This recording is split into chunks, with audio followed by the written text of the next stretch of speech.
आपने जो कहा कि महिलाओं को देख के जो सम्मान और खुशी मिलती है, तो निश्चित तौर पे आप समझिए कि जैसा आपको फील होता है वैसा हमें भी फील होता है कि आप जैसी बच्चियां, लड़कियां जब आगे बढ़ रही हैं तो मैं समझती हूँ कि हमारा देश और प्रदेश आगे बढ़ रहा है।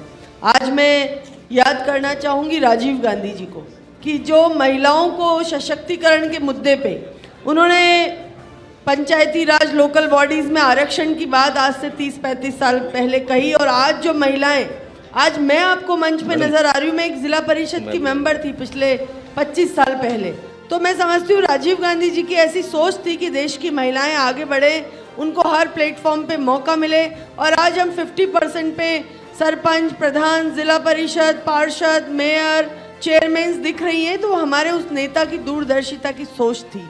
आज मुझे खुशी होती है कि देश इतना आगे बढ़ रहा है।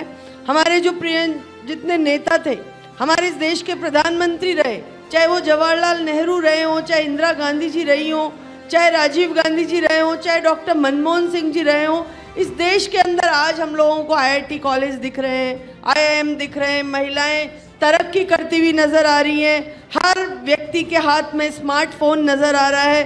राजीव गांधी जी ने तो कितने साल पहले कंप्यूटर इस देश के अंदर लाने का सपना देखा था, और आज मुझे लगता है कि उनका सपना साकार हो रहा है जब हर आदमी के हाथ के अंदर मोबाइल है, हर नौजवान कंप्यूटर पे अपना रोजगार चला रहा है और इस देश की तरक्की को आगे बढ़ा रहा है। तो मैं समझती हूँ कि जिस तरह से हमारे उन नेताओं ने इस देश को आगे बढ़ाने की दूरदर्शी सोच रखी, आज के इस युग में जो भी हम लोग सब काम कर रहे हैं, चाहे लीडर्स हों, चाहे ब्यूरोक्रेट्स हों, चाहे सोशल एक्टिविटीज़ हों, चाहे मीडिया हाउसेज हों, हम सब लोगों को मिलके इस देश को कैसे आगे बढ़ाना है इसके ऊपर काम करना चाहिए। और महिला सशक्तिकरण के लिए तो मैं अगर कहूँगी तो राजस्थान अपने आप में एक रोल मॉडल बनने जा रहा है, और बहुत से ऐसे राजस्थान की हमारी स्कीम्स जो महिलाओं को आगे बढ़ाने, उनको सशक्त करने, उनको अपने पैरों पे खड़ा करने।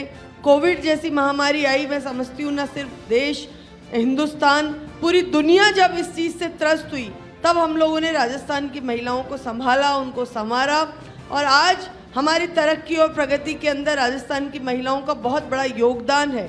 इसमें हमारे मुख्यमंत्री अशोक गहलोत जी की निश्चित तौर पे दूरदर्शी सोच नज़र आती है, और प्रदेश को कैसे आगे बढ़ाना है उसके बारे में आज हम लोग महिलाओं की बात करते हैं। आज भी गाँव के अंदर सैनिटरी नैपकिन हमारी बहनें यूज़ नहीं करती हैं, जिसकी वजह से बहुत सी बहनें बांझपन का शिकार हो रही हैं, किसी को कैंसर का रोग होता है, यूट्रस कैंसर हो जाते हैं। आज अगर हम लेडीज़ की बीमारियों के बारे में सर्वे करें तो 65% जो महिलाएं हैं उनको बीमारी सिर्फ मेंस्ट्रुअल हाइजीन नहीं रखने से हो रही है। तो हमारी सरकार ने मुझे बताते हुए खुशी है, और मुझे लगता है शायद देश के अंदर हमारा पहला राज्य होगा कि हम लोग 1,40,00,000 लड़कियों और महिलाओं को फ्री सैनिटरी नैपकिन हर महीने दे रहे हैं, और वो इसलिए दे रहे हैं कि हम चाहते हैं कि हमारी बहनें स्वस्थ रहें, निरोगी रहें और अच्छे सेहतमंद शरीर के साथ अपने परिवार को चला पाएँ।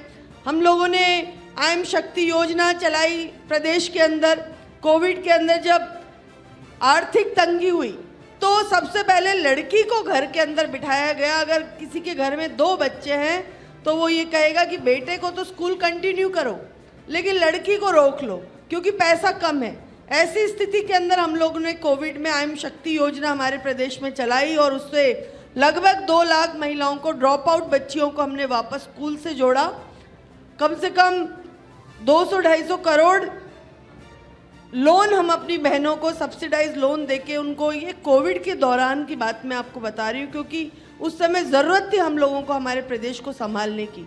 तो बहुत से ऐसे मुद्दे हम लोगों ने हमारे प्रदेश के अंदर महिला सशक्तिकरण के लिए किए। मैं गिनाने बैठूंगी तो बहुत समय लग जाएगा, लेकिन मैं कहना चाहती हूँ कि आज जो जनप्रतिनिधि जो कुर्सी पे बैठे हुए हैं, जो जिम्मेदारी निभा रहे हैं इस देश और प्रदेश को आगे बढ़ाने का, उनको एक सामूहिक दायित्व लेके इस देश की तरक्की के लिए भावना रखनी चाहिए। चुनाव को चुनाव तक समझ के उसके बाद में जब हम लोग जीत जाते हैं कोई भी पार्टी, तो उसका फिर जिम्मा रहता है कि वो उस स्टेट को, उस कंट्री को आगे बढ़ाए। तो हम सब लोग मिल के पार्टी लाइन से ऊपर उठ के इस देश को आगे तरक्की की तरफ कैसे लेके जाएं, इसके लिए हमें अपना विचार बनाना चाहिए। और वो विचार बनाने में सबसे बड़ी भूमिका अगर कोई दे सकता है तो वो मीडिया हाउसेस दे सकते हैं। मैं बिल्कुल, आपने विचारों का जिक्र किया और मीडिया का जिक्र किया मैम यहाँ पर।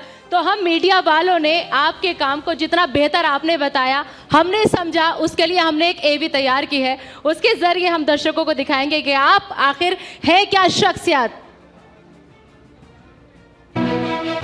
ममता भूपेश राजस्थान की अशोक गहलोत सरकार में महिला एवं बाल विकास मंत्री हैं।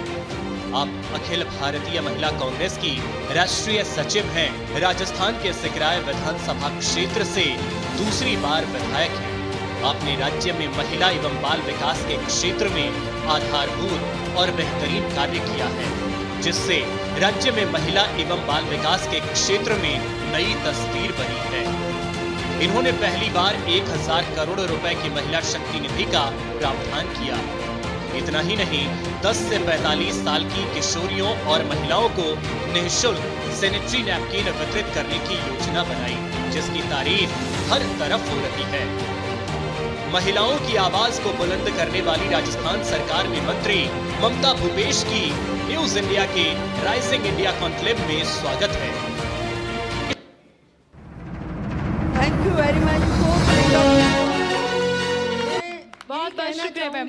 कि जो मैं जिक्र कर रही थी कि हम लोगों को ये सब चीज़ दिखाने का मुद्दा मीडिया हाउसेस से मिलता है, और मैं न्यूज़ इंडिया 24x7 को बहुत बहुत शुभकामनाएं, कॉन्ग्रेचुलेट करना चाहूँगी कि आप लोगों ने 1 साल के अपने नेशनल चैनल के कार्यकाल में हम सब लोगों का भरोसा अर्जित किया है।